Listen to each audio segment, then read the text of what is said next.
నమస్తే, నేను మీ గోపి. వెల్కమ్ బ్యాక్ టు మనంటి. ప్రస్తుతం మనతో పాటు ఉన్నారు పొలిటికల్ అనలిస్ట్ అంకమరావు గారు ఉన్నారు. ఆయనతో మాట్లాడదాం. సార్ నమస్తే అండి. నమస్తే అమ్మా. సో ఏపీ బ్యావరేజ్ కార్పొరేషన్లో గత ప్రభుత్వంలో కొన్ని వేల కోట్ల రూపాయలు కుంభకోణం జరిగిందని, అప్పట్లో లెక్కర్ స్కామ్లో ప్రతి రోజుకి 2 కోట్ల రూపాయలు సంపాదించారని, అది కేవలం వసూలు మాత్రమే, దాంట్లో లాభాలు కాదు.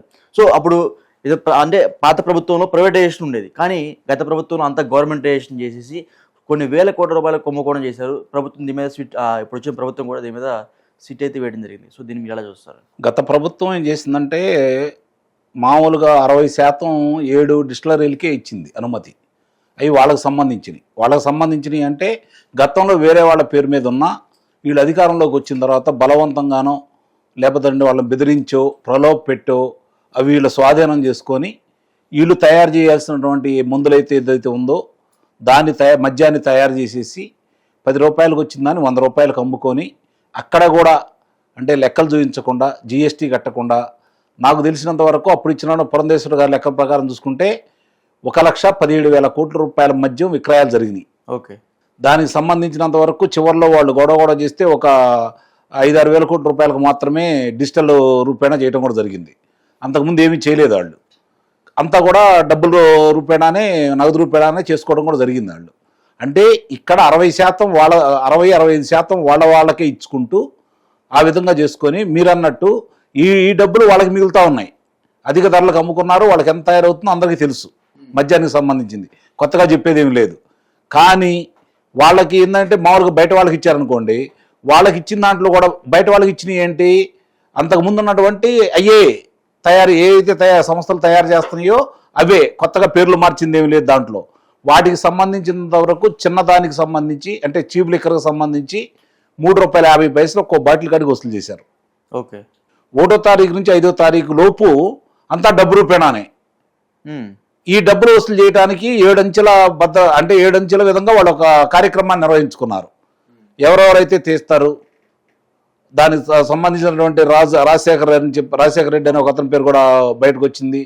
అలాగే ఇప్పుడు ఉన్నటువంటి మిథున్ రెడ్డి సంబంధించి అతనికి ఏ విధంగా అందజేసింది, ఇవన్నీ కూడా చూసుకుంటా ఉంటే 7 అంచెలతోటి ఒక్కొక్కళ్ళు విభజించుకొని మండల వారీగా అంటే గ్రామాల్లో చాలా వరకు గ్రామ స్థాయిలో ఏం చేశారంటే వాళ్ళకి సంబంధించిన నాయకులు ఉన్నారు కదా, వాళ్ళకి సంబంధించిన ఎన్నికలకు కావచ్చు, వివిధ రూపేణా కావచ్చు, వాళ్ళకి డబ్బులు అందజేసే కార్యక్రమం వాళ్ళ దగ్గరే పెట్టుకుంటూ తద్వారా అక్కడి నుంచి మండల స్థాయి నుంచి జిల్లా నుంచి రాష్ట్ర నాయకుడికి అందే విధంగా వాళ్ళు 7 అంచెలుగా ఏర్పాటు చేసుకోవడం కూడా జరిగింది.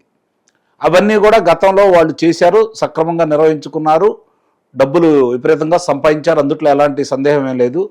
నాకు తెలిసి 30,000 మంది దాకా చనిపోయారు మద్యం తాగి.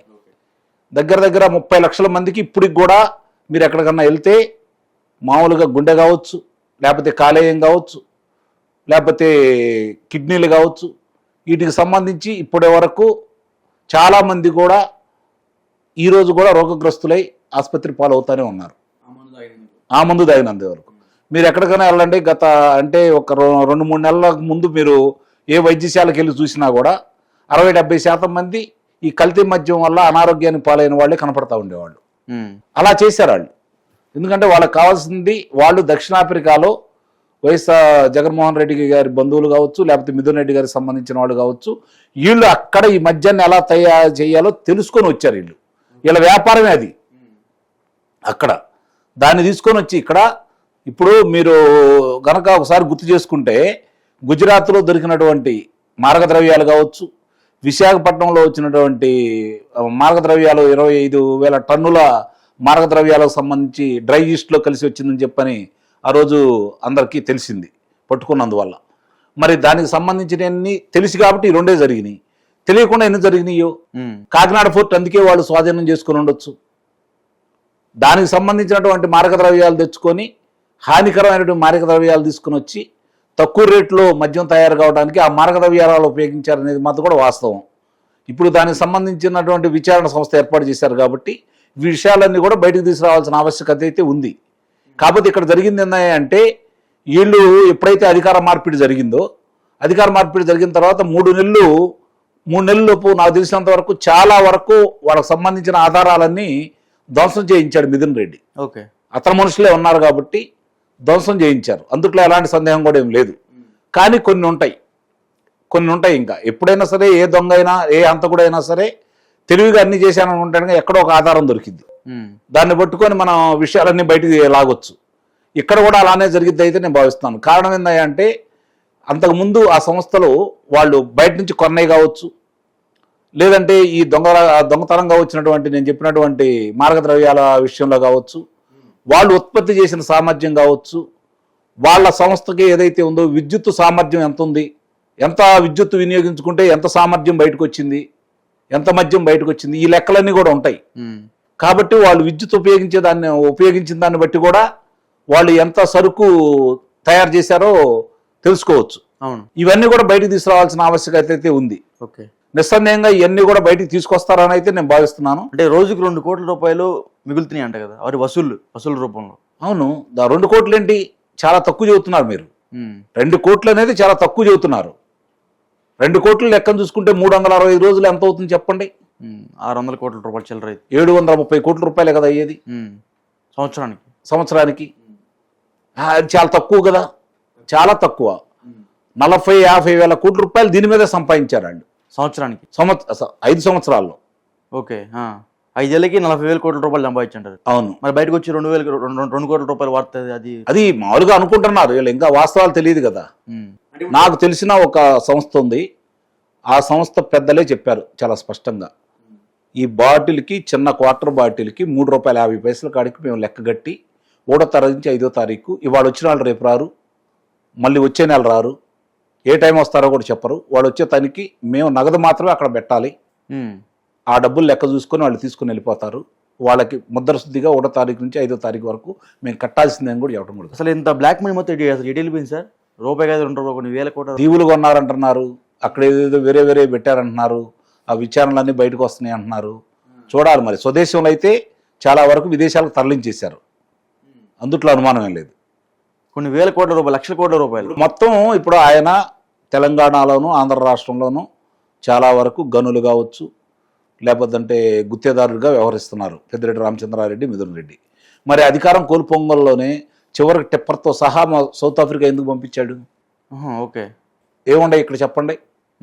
దేనికంటారా? తప్పు చేశాను భయంతోనే అంటారా? భయం తరలించేశారు వాళ్ళు. దాంతోపాటు మా ధనాన్ని కూడా, అవి అయితే పరికరాలు ఉన్నాయో కంటైనర్ వాటితో పాటు ధనాన్ని కూడా తరలించేశారు వాళ్ళు. అందుట్లో అనుమానం ఏముంది? వీటన్నిటి వెనక మిథున్ రెడ్డి, పెద్దిరెడ్డి ఉన్నారంటారా? మిథున్ రెడ్డి, పెద్దరెడ్డిలు అందరూ ఉన్నారు దాంట్లో. పెద్దరెడ్డిలు అందరూ ఉన్నారు దాంట్లో. వాళ్ళకి తెలియకుండా జరగలేదు, వాళ్ళకి తెలిసే జరిగింది ఇది అంతా. అందరూ ఉన్నారు ఇందుట్లో. వాళ్ళు వీళ్ళని చెప్పి మీరు పేర్ల గురించి కూడా అనుకోవాల్సిన పని లేదు. ఎవరైతే ఆ ప్రభుత్వంలో పెత్తనం చేశారో, ఎవరైతే డబ్బులు దండుకున్నారో, ఎవరైతే దోపిడీలు చేశారో, ఎవరైతే భూములు లాక్కున్నారో, ఎవరైతే బెదిరించి ఆస్తులను లాక్కున్నారో, వాళ్ళందరూ కూడా వాళ్ళ ఆస్తులన్నిటి కూడా నగదు రూపేణ సంపాదించింది చాలా వరకు విదేశాలకు తరలించారు. అంటే అది ఒక్కడే కాదు సార్, భూములు కుంభకోణం కూడా విపరీతంగా చేశారని చెప్తున్నారు. అవి ఇంకా చాలా ఉన్నాయి. ఇప్పుడు విచిత్రం అదే, ఇప్పుడు జరిగిన వాస్తవాలన్నీ కూడా ప్రజలు బయటకు వచ్చి చెప్పిన తర్వాత కూడా వాళ్ళకి ఇన్ని రోజులు వెలుసుబాటు కలగజేయటం అంటే చాలా దారుణమైన విషయం. 8 నెలలు పూర్తి అయిపోయింది కదా ఈ రోజుతోటి అధికారం చేపట్టి. 8 నెలలు అయితే పూర్తి అయిపోయింది కదా ఈ రోజుతోటి. మరి ఇంత అవకాశం ఎందుకు ఇచ్చారు?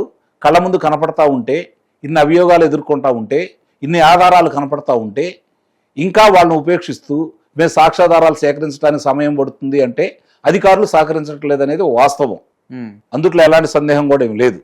దానికి కనీసం ఆ పర్యవేక్షణ చేయటానికి గతంలో వాళ్ళు ఎవరైతే నిజాయితీగా ఉన్న అధికారులు ఉన్నారో వాళ్ళందరినీ పక్కన పెట్టారు కదా, అలాంటి వాళ్ళందరినీ తీసుకొని వచ్చిన 15-20 రోజుల్లో తిరిగి వాళ్ళందరినీ విధుల్లో తీసుకొని వాళ్ళకి బాధ్యత అప్పచెప్పింటే ఈ పాటికి వాళ్ళ తాట తీసి విషయాలన్నీ బయటకు రాబట్టి ఉండేవాళ్ళు కదా.